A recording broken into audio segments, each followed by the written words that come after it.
you have to show up every day as a pro. So in college and in other levels of sport, you can have an off day. I didn't feel good. I stayed up late, whatever the reason or excuse. We at lower levels kind of brush it aside and just make sure you're good for Sunday. Just make sure you're good for the game day. In the NFL, they want you, every time you step on the field, whether it's practice or game, you better look, act, and perform like a pro. 2 practices and you don't look like a pro, the third practice or maybe someone there competing for your job. And you may not even get a chance to compete for that job. You may go in and they're clearing out your locker. So, they want you consistent, not only in performance, but in mindset and personality. Welcome to the Fitness CEO Podcast, a show dedicated to helping fitness entrepreneurs launch and grow successful gyms. Here's your host, Bryce Henson.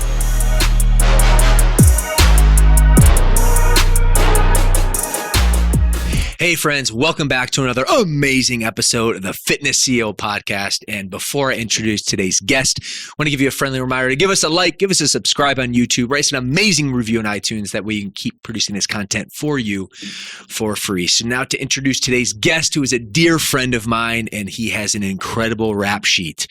He is the 5th highest scoring NFL athlete of all time.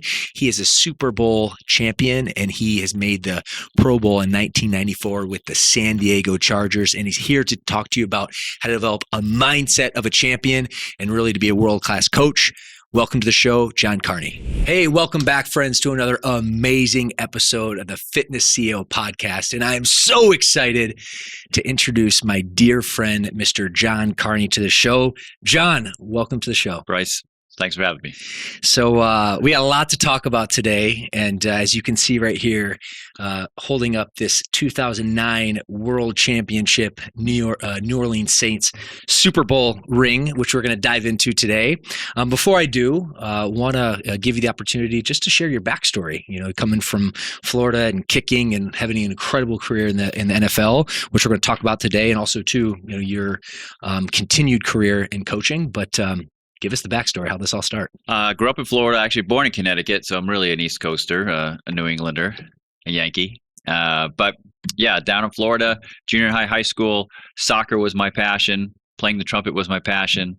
Went to a high school, Cardinal Newman High School in West Palm Beach, Florida. Phenomenal football program. Coach Sam Budnick in the Florida High School Hall of Fame ran a fantastic program. So it was a rite of passage for the young men at that school to go out for football. That you just had to do it. So I went out because all my buddies were going out.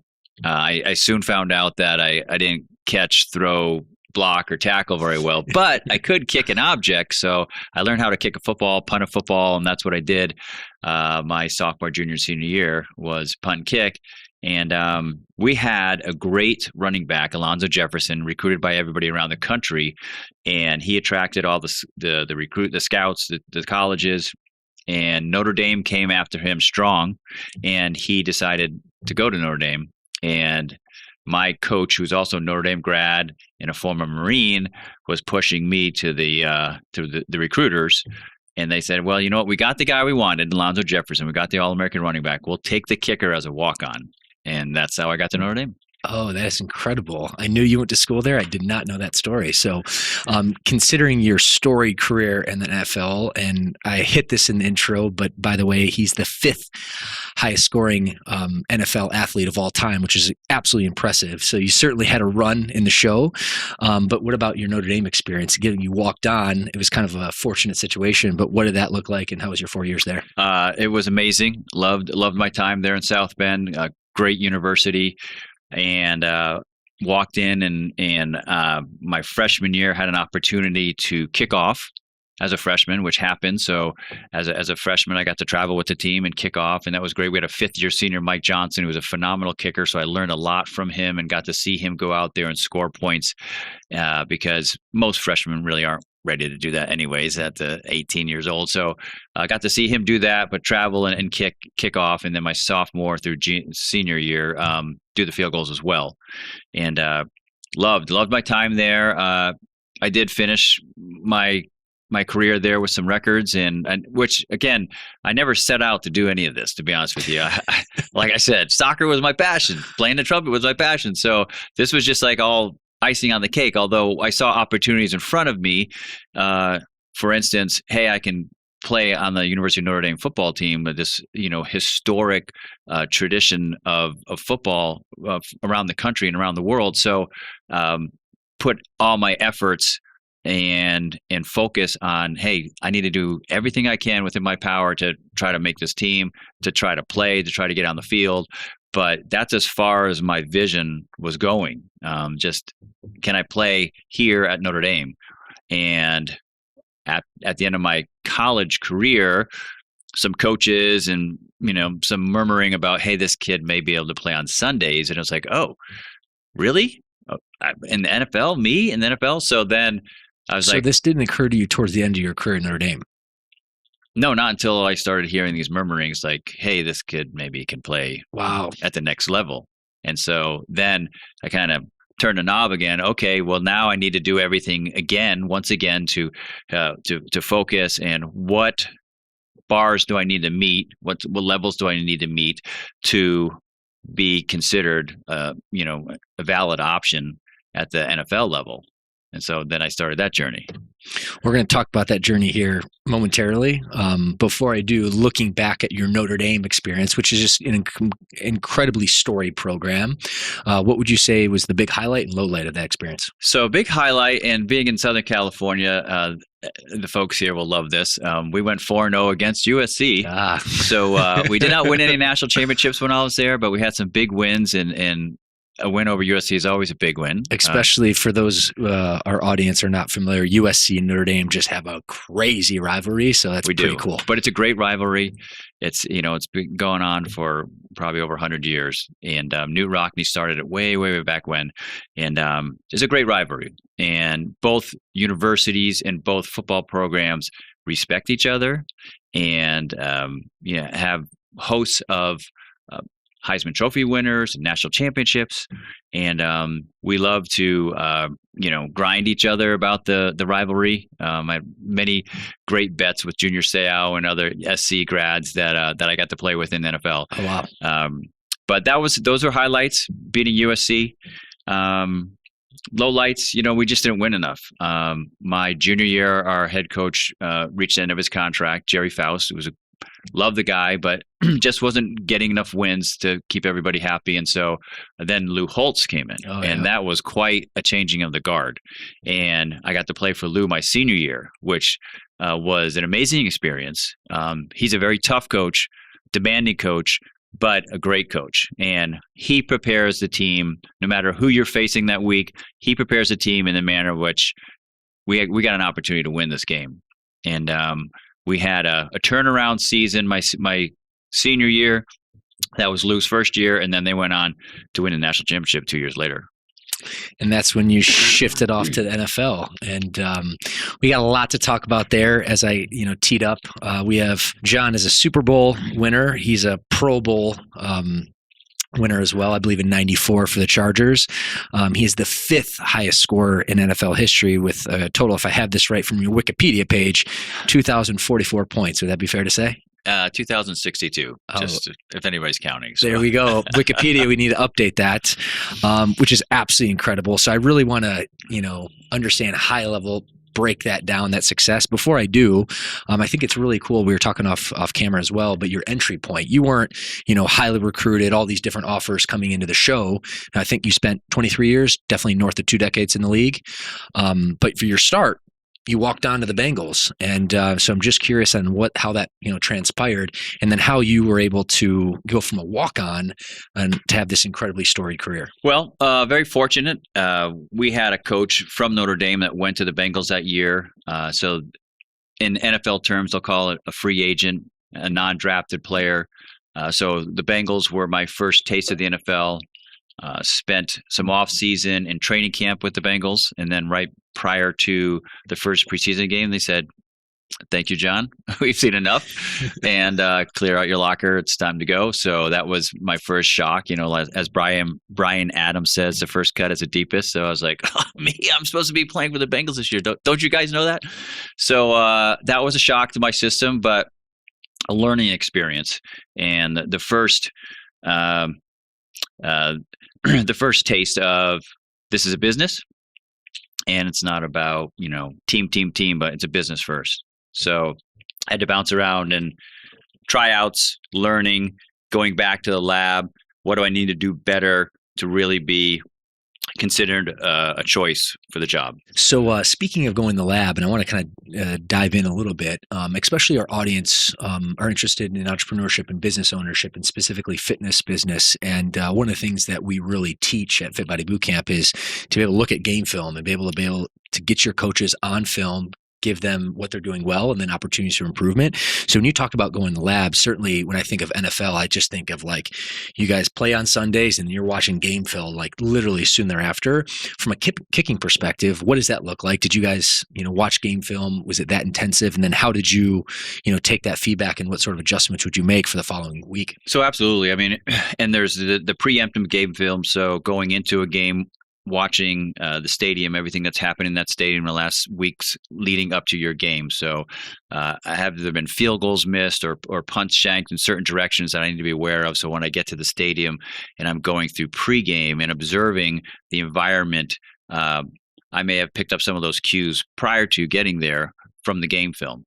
And not even your game film. You're talking about like in the stadium, basically weeks prior. Yeah. So it's kind of like reconnaissance prior to the game. Yeah. As far as our game review, so I want to go through a kicker or player, how things transpired in the game. What did I do well? What can I do better? And then if there is something I need to improve on, what's the plan? What's the plan and the process to get me to my desired result? And it's a must, really. We can't continue to make the same mistakes. Certainly in the NFL, that'll get you cut.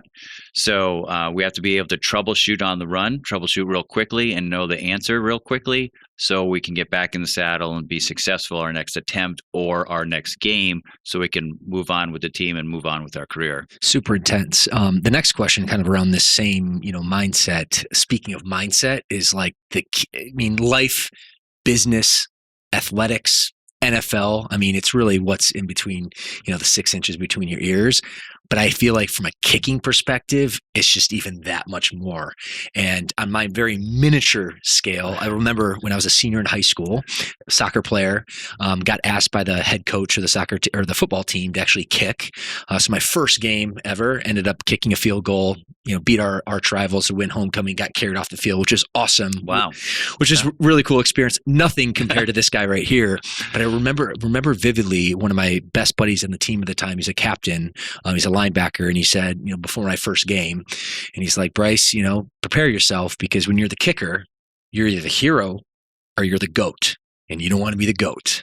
So there's a lot of learning lessons I'm sure we can kind of unravel, but from a mindset perspective, how do you get yourself in the place? How do you prepare yourself? Because, there's a lot of pressure from a kicking environment, and I would love to learn, and our audience would as well. How do you prepare yourself for that? I went through trial and error, like most, made some, missed some, understood and felt and was part of that GOAT and hero, served both roles. And at the NFL level, I learned very quickly on Monday. So first day of preparation, really, you start visualizing and preparing for the most pressure-packed situation that could come up in that week's game. So nothing's going to catch you by surprise, and you will be prepared for every situation, but most specifically the most pressure-packed situation. So that being a game-winning field goal, game-tying field goal. So beginning Monday is when you start training for that. Yes. So, and actually Monday's a work day and review day from previous game, which was just 24 hours ago on Sunday. But you start visualizing that week. Okay, we're playing at Buffalo, and we start researching the temperature. Okay, it's going to be 30 degrees. There's, percentage chance of snow. The wind's going to be 8 to 12 miles an hour. And so you're getting all that information. So you're visualizing, preparing for those conditions. And during the course of practice, you are putting yourself as best you can in that situation. Not every rep, not every field goal, but a couple times a day, this is a game-winning field goal. And this is a mindset I have. These are the swing thoughts I'll take with me into this kick. And you start. Swing thoughts. What do you mean by that? Yes. So golfing and kicking are synonymous. So you want to have one or two swing thoughts, no more than two, because the human mind has a hard time filtering more than two swing thoughts at one time. And we start to lock ourselves up. So just one area of focus that you're thinking of. Yes. So for instance, two swing thoughts that I may go into a kick or into a game with are good tempo, finish kick. We get in trouble when we don't finish the kick. We get a little antsy. We curious. We peek a little early, pick our head up too early, just like, putting or chipping, and want to see where the ball goes, and you move your head and everything else moves with it. So, good tempo and finish kick would be two swing thoughts. And so I repeat that on a loop to myself when I'm walking out on the field. Now, are those specific to you, John, the two swing thoughts you developed in your career that you focused on, or did they change depending on the preparation, the environment, et cetera? They can change. So the next week, those may be going great. And then the next week, I may notice that my jab step is getting a little long. So my swing thought, I'd change it, a swing thought, short jab step, finish kick, or short jab step, head down. So they're always swing thoughts that have been proven to be successful, and you've repped them a bunch. So now they're proven, and you're confident with them, and they bring an ease or a comfort level with confidence going into that rep. And so during the course of the week, you try different swing thoughts, you pair different ones up, and then of course, when you're visualizing that game-winning kick during the course of the week, you're testing them out. And then by the end of the week, you're like, okay, these are the swing thoughts I like the best. These are the swing thoughts that I need to pay attention to this upcoming game. And now I'll put them on a loop when the game starts. I'll repeat them throughout the game. Like yes. You're on the sidelines preparing, and this is your focus throughout that game. Correct. Oh wow.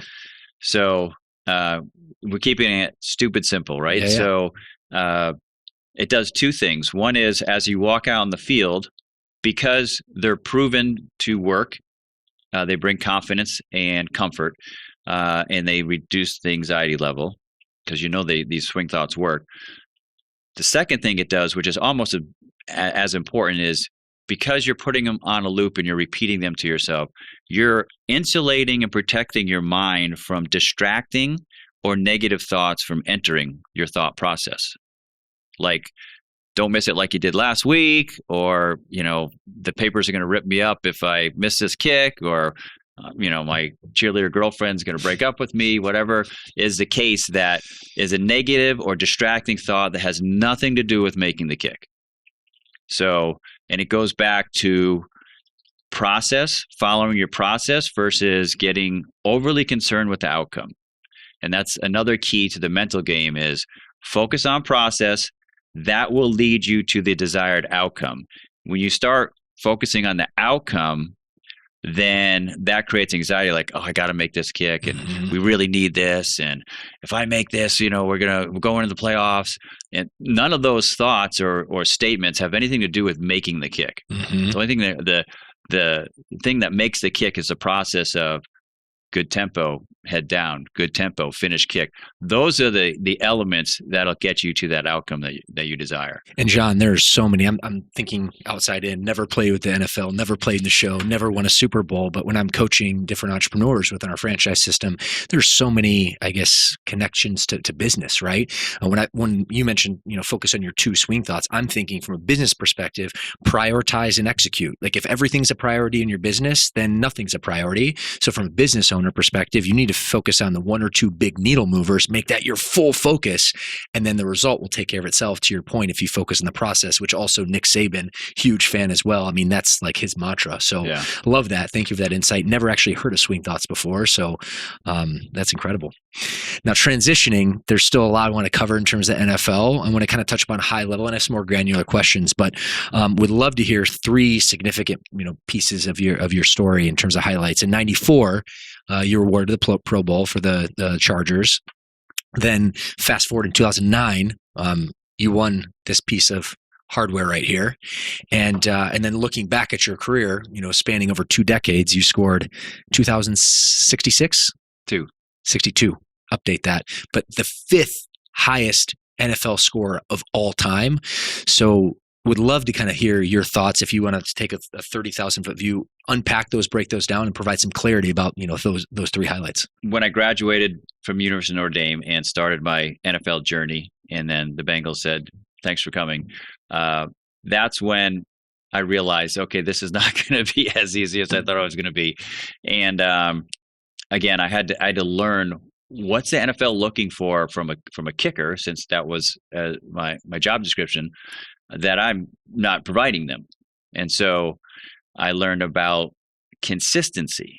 So the guy who kept the job was Jim Breach, and I hope you're not listening, Jim, but none of his kicks were impressive. I was there with a young kicker from Penn State, Massimo Manca, and our footballs were going twice as high and twice as far as any of Jim's were going. Jim was in his 11th year, by the way, kicking for the Bengals. But Jim's always went through. And I don't see, in 3 weeks of training camp, I never saw Jim Breach miss a kick. And I was under the impression, so was Massimo Manca from Penn State, that we're going to win because we're stronger. We're younger and stronger and actually cheaper. No, they're looking for consistency. Doesn't need to be pretty. It goes through the yellow uprights, you get 3 points. That's what they're looking for. So I had to learn that lesson. And you have to show up every day as a pro. So in college and in other levels of sport, you can have an off day. I didn't feel good. I stayed up late. Whatever the reason or excuse, we at lower levels kind of brush it aside and just make sure you're good for Sunday. Just make sure you're good for the game day. In the NFL, they want you, every time you step on the field, whether it's practice or game, you better look, act, and perform like a pro. 2 practices and you don't look like a pro, the 3rd practice or maybe someone there competing for your job. And you may not even get a chance to compete for that job. You may go in and they're clearing out your locker. So the word consistency in all caps, italicized, you name it, bold print. I mean, they want you consistent, not only in performance, but in mindset and personality.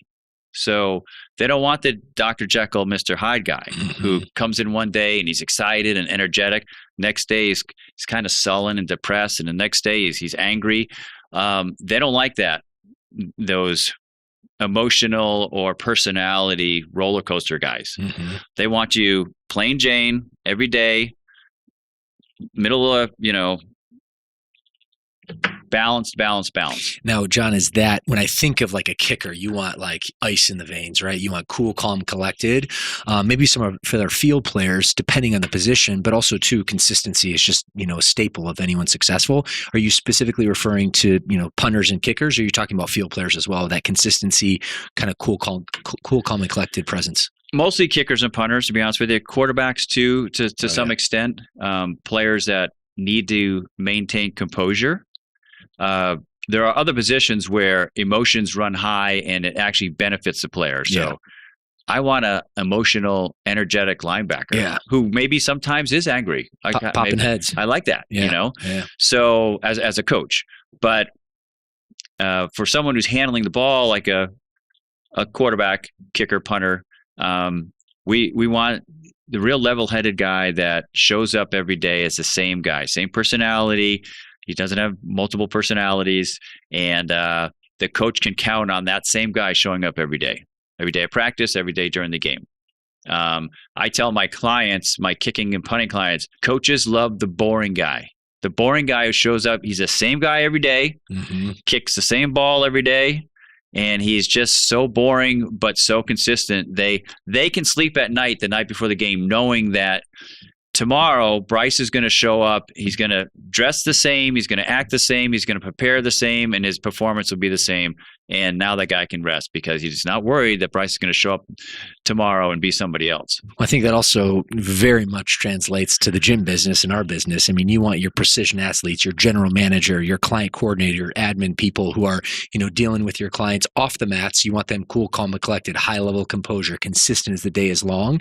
And with your coaches, fire breathing dragons, you want them on the mats. You want the energy and the intensity. So, I think there's a lesson on consistency across the board, but also too, depending on your position, depending on your role, that ebbs and flows. Well, that's great coaching insight. So would you say from your lens, John, consistency was the bedrock of your career, like a formula for your success? Absolutely. And I had to learn that. I think, at the high school and college level, I was like most players that felt, hey, football's an emotional game, so I need to ride the emotions of the game. Mm-hmm. So if our team was high and excited, I wanted to be high and excited. I want to be with the team. I would be with my teammates. Whatever they were going through, I wanted to go through. If we were losing and getting our butts beat and next week was going to be a heck of a practice week because we weren't performing well in the game, I wanted to be sad and sullen and, disappointed and frustrated just like everybody else. Now I learned from the NFL level, I learned this from veterans as I came in. I was watching the veteran kickers and punters on the sideline. I was like, wait a minute, that guy's totally emotionally divorced from the game. And I was like, is that right? And I learned it was right. So at the NFL level, kickers, punters, long snappers, we divorce ourselves emotionally from the game. Yeah. So win or lose, things are going great on the field or not, we're the same guy. We're on the sideline. We're paying attention to the game, but we're not emotionally involved in the game. Mm-hmm. So when it's our time to kick and punt, we can do the same skill with the same amount of energy and focus, but without a distracting sidebar of emotions trying to pull us in other directions, which could affect our performance. So I'm curious, I want to dive in this a little bit more because, in business, it's a team sport, right? Certainly athletics as well. So your role to that point of having a little bit of distance, very different dichotomy than the rest of the team.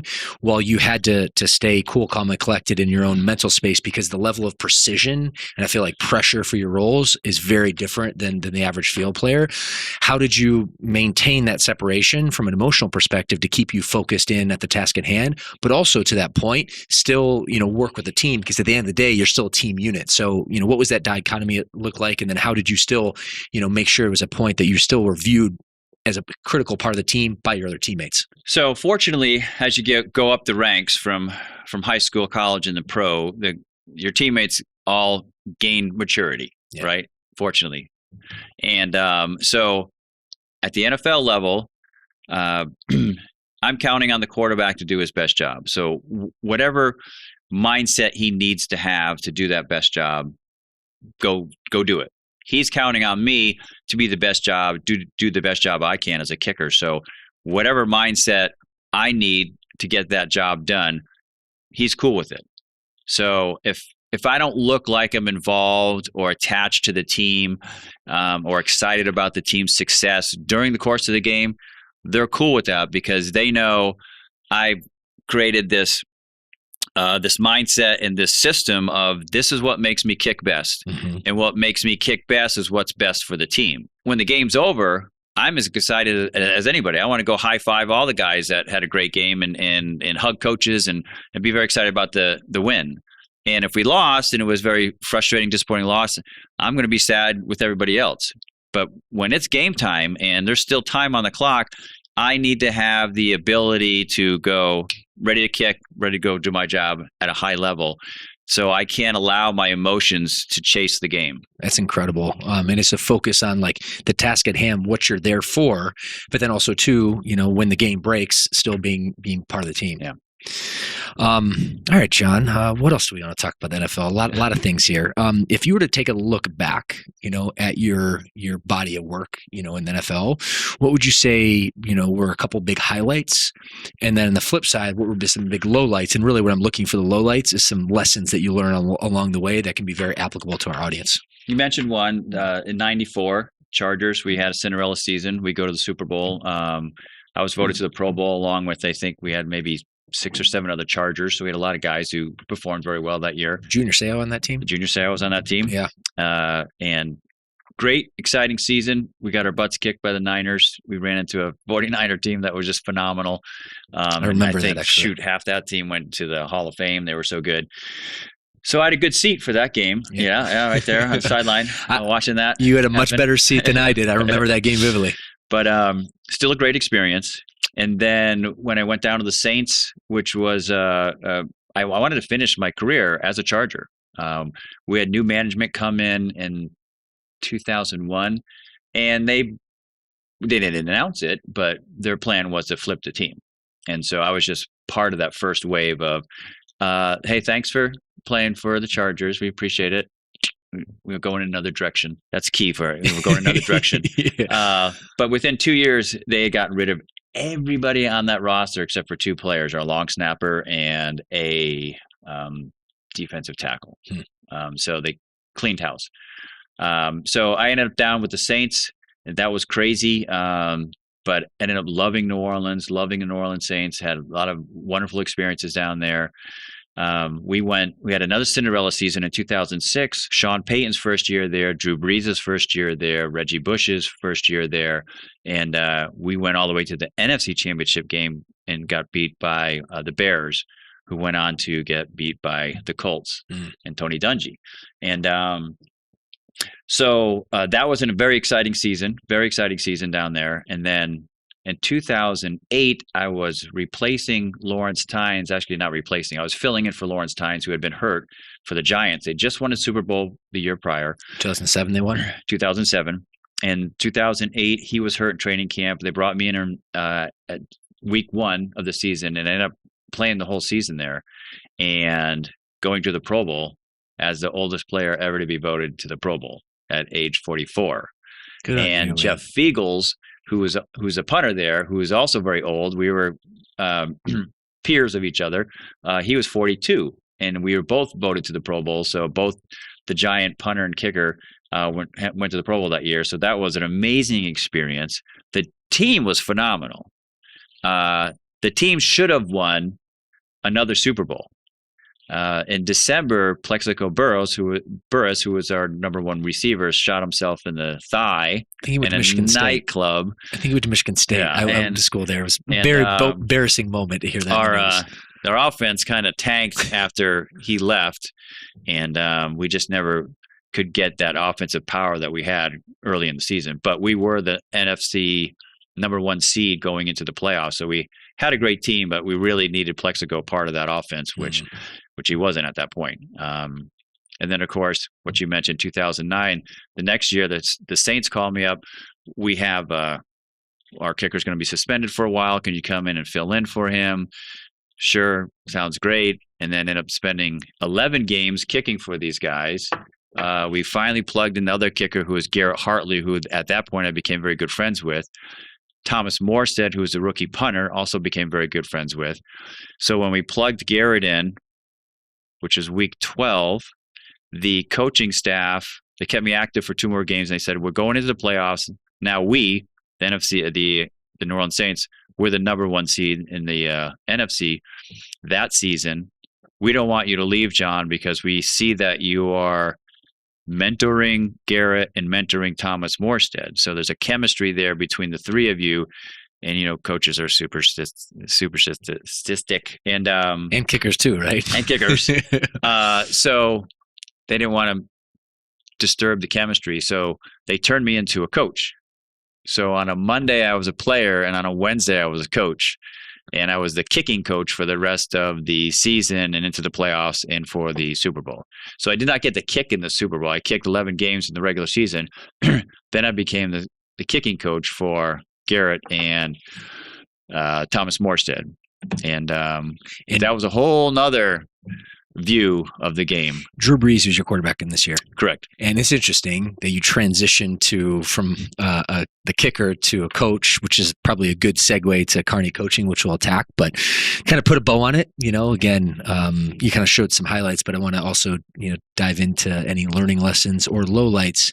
That could be the lowlights. That can be good learning lessons. Conveniently. Yeah, there you go. So why don't we finish off there, and then we're going to transition to post NFL and some coaching that you do, which is very applicable to our audience. Ready for my lowlights? I'm ready. Let's go. You got enough time? So certainly leaving the Chargers, that was low light. So my career, my contract was up. So it wasn't like, hey, we're cutting you. It's just my contract was up, and the new GM really put together some numbers on a paper that meant nothing, just so he could say he was offering me a contract, but he really wasn't. And so that was a shock. I wanted to finish my career as a Charger and, whatever, get a parade around the stadium at Qualcomm and the whole deal. Well, that was not going to happen. So that was very disappointing. But going to New Orleans was a whole new lease on life for me. And we ended up loving the people down there, the area, the country, the whole deal. Football down there in New Orleans means a lot to those people. Yeah. And win or lose, they come to the stadium, they come to Superdome, win or lose. And it's part of the culture down there. A little bit different than our fair weathered fans. A little bit different than out here in California. Yeah. So in 2000, so my first couple of years at the Saints, going great. Loved it. Things were going great. My third year there, towards the end of the season, I miss an extra point, which would have put us into overtime. So we're playing Jacksonville Jaguars, and we have this our whole team's not even playing well. I kick a couple field goals, but we're not playing well. And so at the end of the game, we have this play, like the Cal Stanford play. We have like 5 laterals. We end up scoring a touchdown. And I go out to kick the extra point to put it in overtime.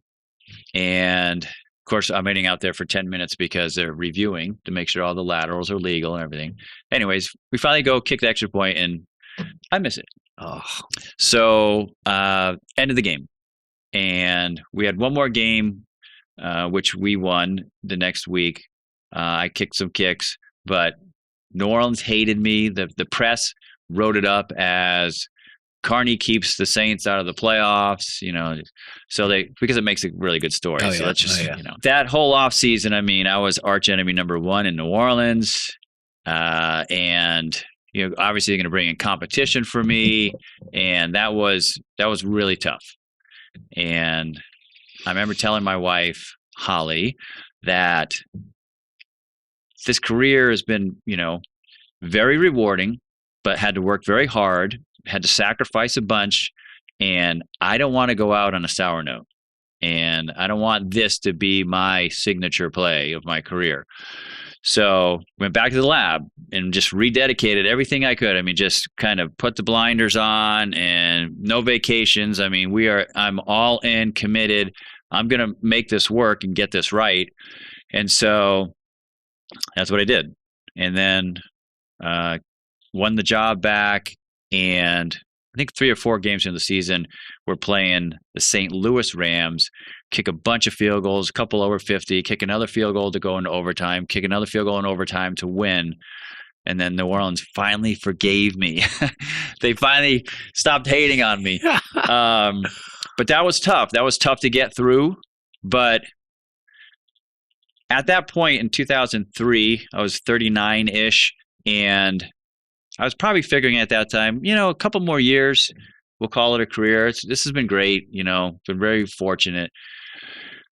Well, since that situation happened, and I decided, I don't want to go out like this, and I'm going to do everything I can to stay in this league and show whoever I need to show. Maybe I just need to show myself that I'm better than that.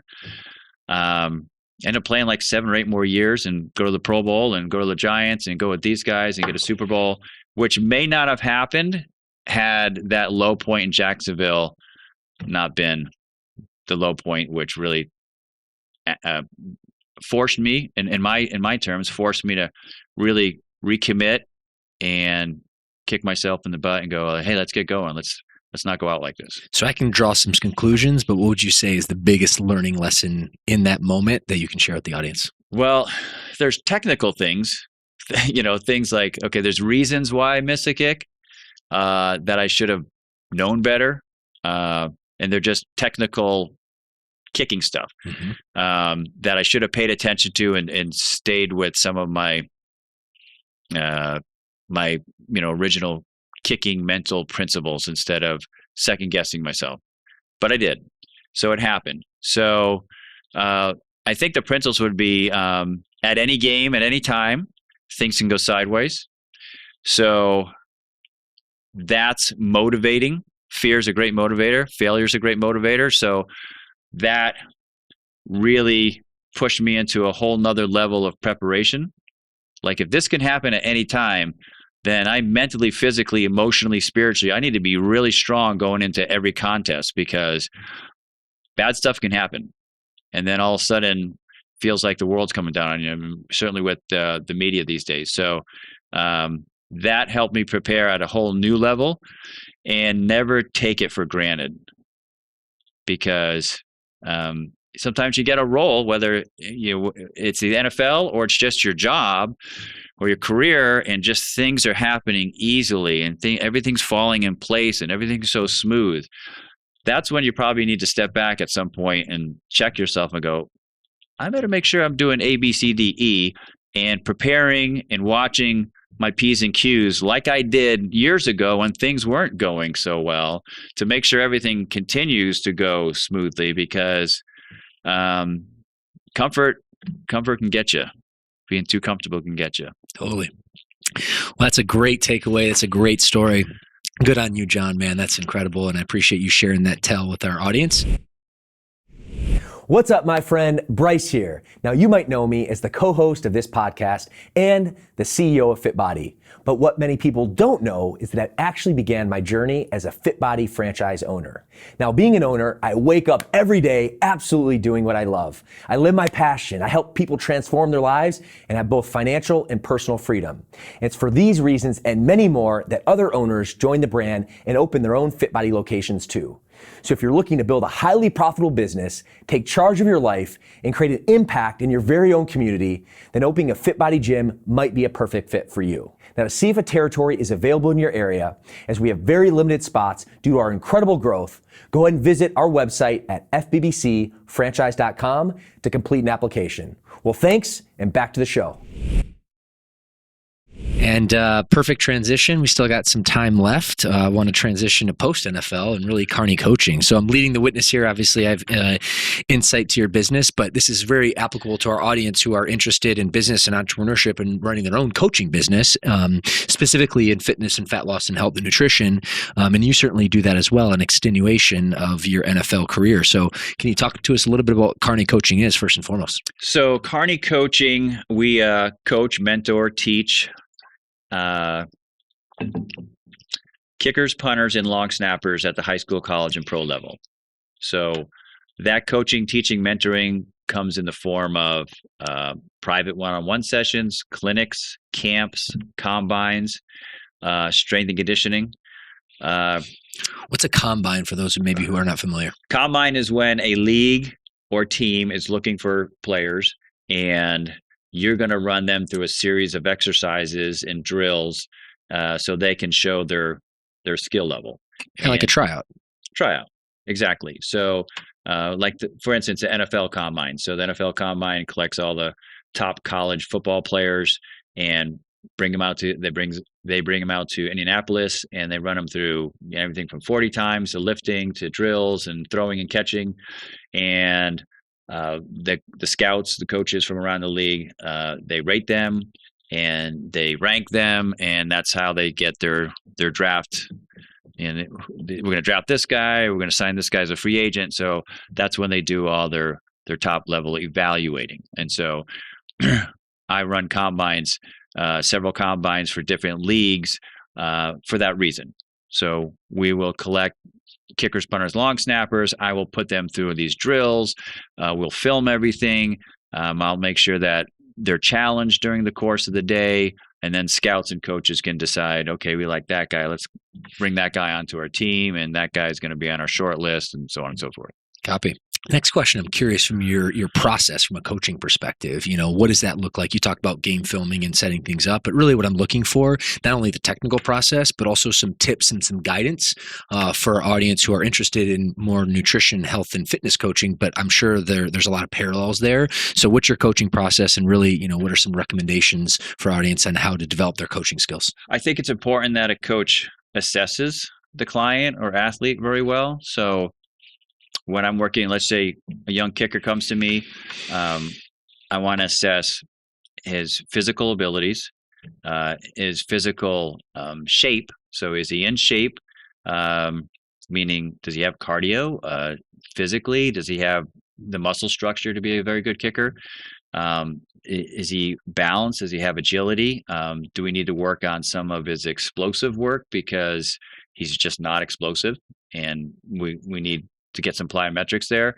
So I want to assess him, athletically, health-wise, and then what's going on between his ears. So, and we have to work that whole equation if we really want to make this kid a better kicker and get him to the level that he wants to go to. So in working with him, I'm always kind of keeping an eye on, okay, what's his ability? What's his capabilities? Where are his weak links? So sometimes we just, the kid's physically or his capabilities of kicking a ball are pretty good, but he's really lacking some strength. So, okay, so your weak link is your strength. So we're going to spend some time in the weight room, skill-specific training for kicking, not just Olympic lifts because that looks good and that's what all the football players do. No, we need skill-specific training for you as a kicker. So we need agility, flexibility, power, strength, balance, mobility. So we're going to go through a series of exercises and a workout program to make sure you're getting those elements so we can maximize your performance on the field. Now, for you specifically, and I think this is a great tie-in as well, how do you develop your coaching, skill set? What areas of emphasis do you, focus on to become a better coach? I'm curious on what that looks like and really how your coaching has evolved over time. I'm always learning. I talk to other coaches, talk to other players. So I learn a lot from my NFL specialists. So guys that we coach or guys I meet that are playing presently in the NFL, I'm picking their minds all the time. I want to know what makes them tick. Why are you a good kicker? Why are you a good punter? What goes through your head? What do your workouts look like? How do you troubleshoot yourself when things go wrong? What's your go-to? How do you assess what's the problem, and then correct it really quickly. But what would you say are a couple qualities that define a really exceptional coach that you certainly probably have developed over time? And then the opposite, what are some qualities that you've seen in other coaches maybe you've had that are very, poor qualities in coaching? Yep. The coaches that I've been around that are very high level coaches, I think, that get the most out of their players.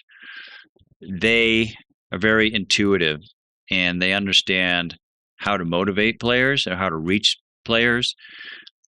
Some players need more positive reinforcement than others. Some need some negative reinforcement. So to put it in a nutshell, we need to know when to pat the guy on the back or when to kick him in the butt. So, and in this generation, they need more pats on the back, but that doesn't mean they don't need a few kicks in the butt. It can't be all positive. Every day can't be, hey, you're great, you're great, you're great, because that's unrealistic. There's always room for improvement. And human nature is we're not going to show up just, spitting gold and excellence just coming out of every pore of our body every day. So we as coaches have to keep our clients accountable. But there's got to be communication too. And there's some coaches that run out there with the whistle and they coach the same every day. Every day they coach the same. Well, the players, our clients, aren't always the same. They may be going through something. Maybe they had a rough night of sleep. Maybe they haven't been eating well. Maybe their dog's sick, whatever. So we may have to tailor that day's workout to match that person's state of mind or state of being. So we can still get a lot of work done with them and still accomplish something that day. But there are days we can push a client and days that we need to pull back a little bit. And if we're not intuitive, we don't see that, then that client may not be our client for a long time. Well, that's a good bow, and that's a good insight, because again, our audience are interested in coaching and helping other people to gain a better result. And I think that's what you just said. How I define a coach is, can you get the best out of the person you're coaching to get them to the next level? We still have some time for the lightning round, but on the coaching element, if some of our audience are interested in learning about you, John, your coaching, Carney Coaching, where can they find you? You have a website, social media? Would love to give you the opportunity to share. Thank you. CarneyCoaching.com. That's our website. We have a lot of content that we come out with, which I really love. When I can't get to somebody or someone can't get out here to California, aok.carneycoaching.com. So AOK actually stands for Art of Kicking. aok.carneycoaching.com. And we have a series of programs and presentations that you can purchase. If we, for whatever reason, can't get together and connect, and we have instructional stuff on kickoffs, strength and conditioning stuff that's skill specific. So a lot of good content that someone can download and have, in their computer or on their device tomorrow. And just a clarifying question as well. I mean, you are coming from a kicking background, but you also coach punters as well. I do. Yeah. I do. So and most kickers and punters at some point learn the other discipline as well. Yeah. And do both.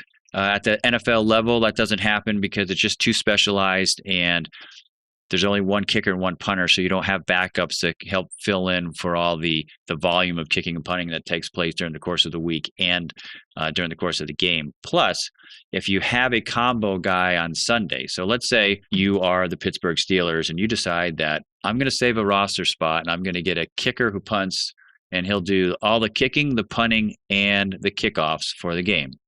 Sounds great. Mm-hmm. And there's some guys out there that are talented that could actually pull that off for a short period of time. Now your guy gets hurt in the game. You lose your kickoff guy, you lose your field goal guy, and you lose your punter.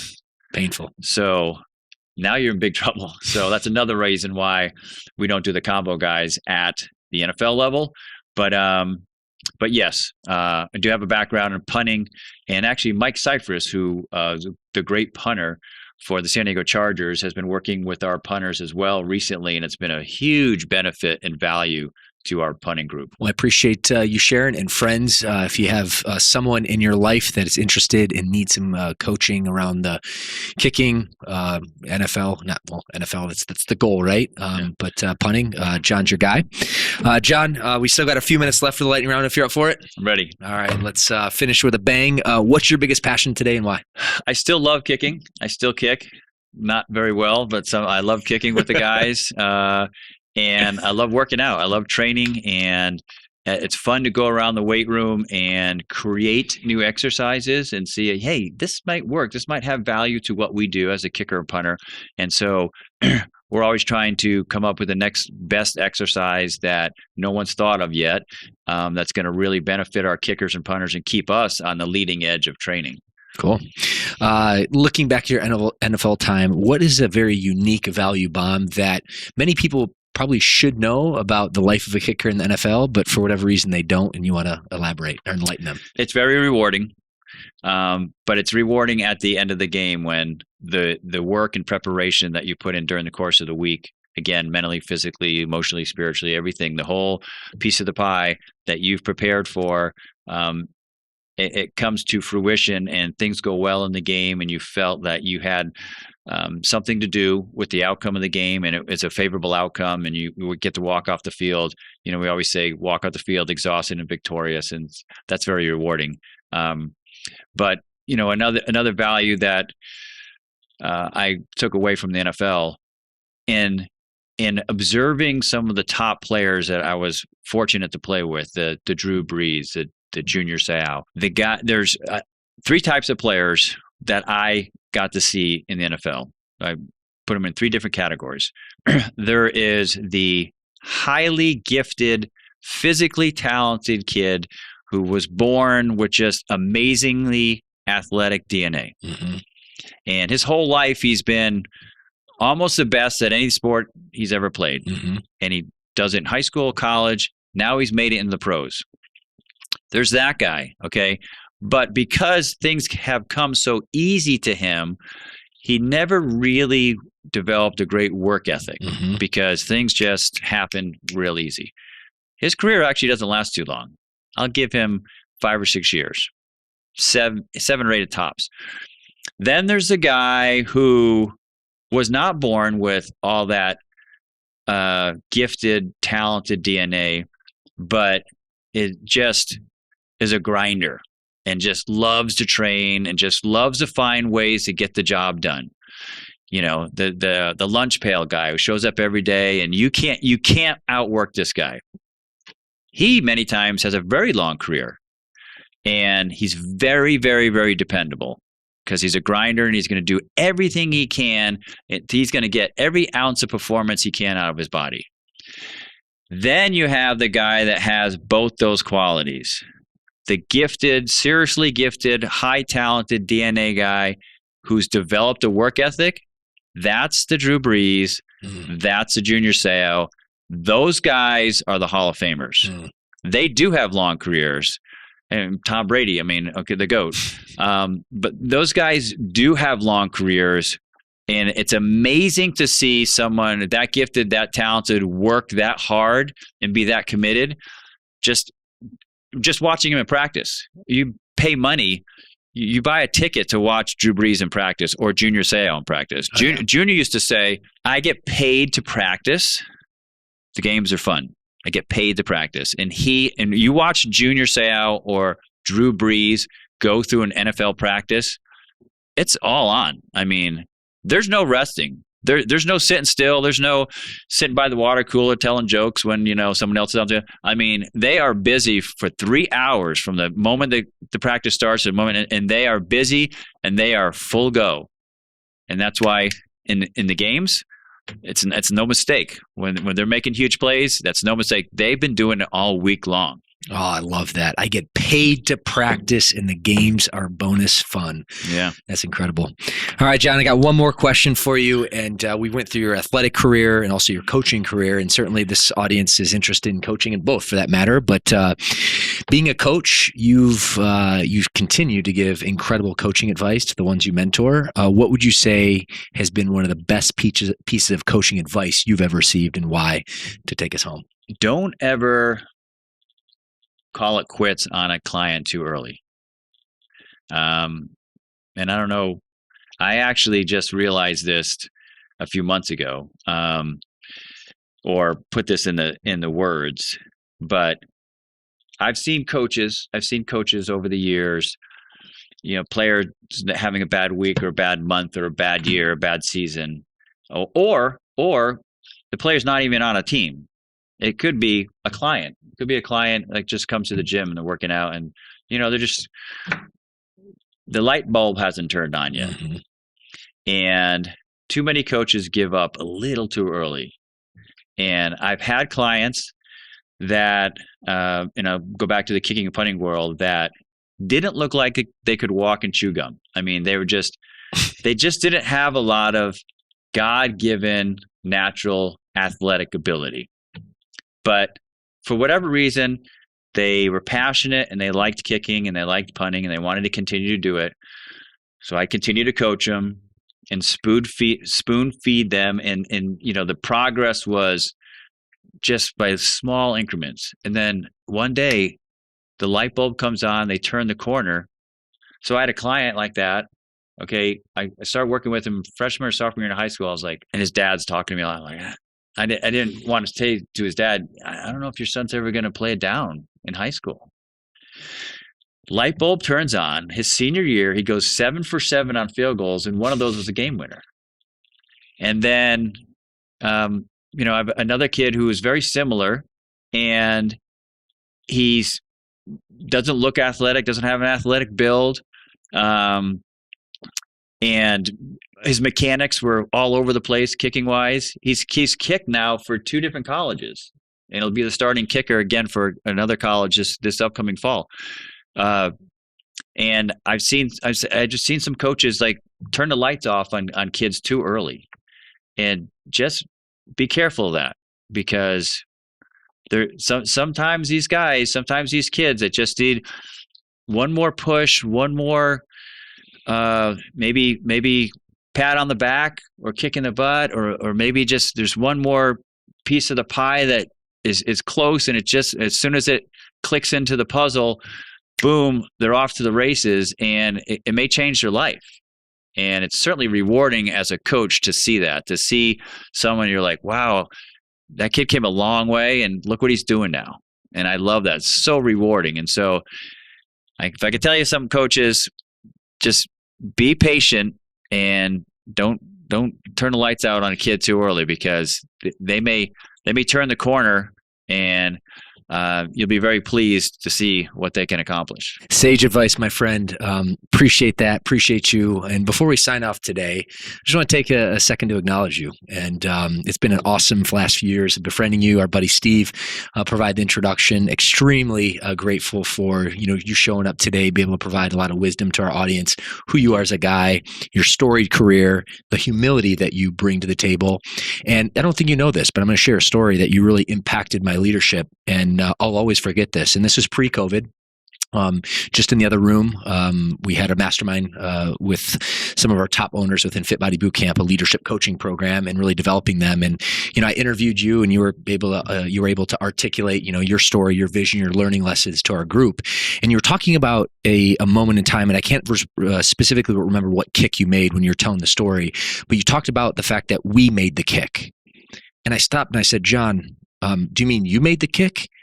And you turned to me and said, Bryce, we made the kick. The reality of the situation is you made the kick. You physically, technically made that kick, but the spirit of teamwork, camaraderie, and leadership, that's something that's never left me. And I don't think you know that, but I wanted to share that with you today, acknowledge you for that. So been a great journey. Appreciate your time. And thanks so much for being on the show, my friend. Thank you, Bryce. Appreciate it. Thanks for having me. Absolutely. Well, friends, I know you got a ton of value. I certainly did in this driver's seat. And if you did, want to give you a friendly reminder, give this episode a like, a subscribe on YouTube, write us an amazing comment. And that way we can dialogue with you. But more importantly, share this with someone in need. Maybe you have someone who's in high school looking to go to college, or even potentially NFL. You can share this. John Carney Coaching is an incredible resource for him. But regardless, from a mindset perspective, from a business entrepreneurship perspective, from a coaching perspective, there's a lot of value. So I want to encourage you to share this so we can help more people. John, thank you again. And friends, we'll see you in the next episode.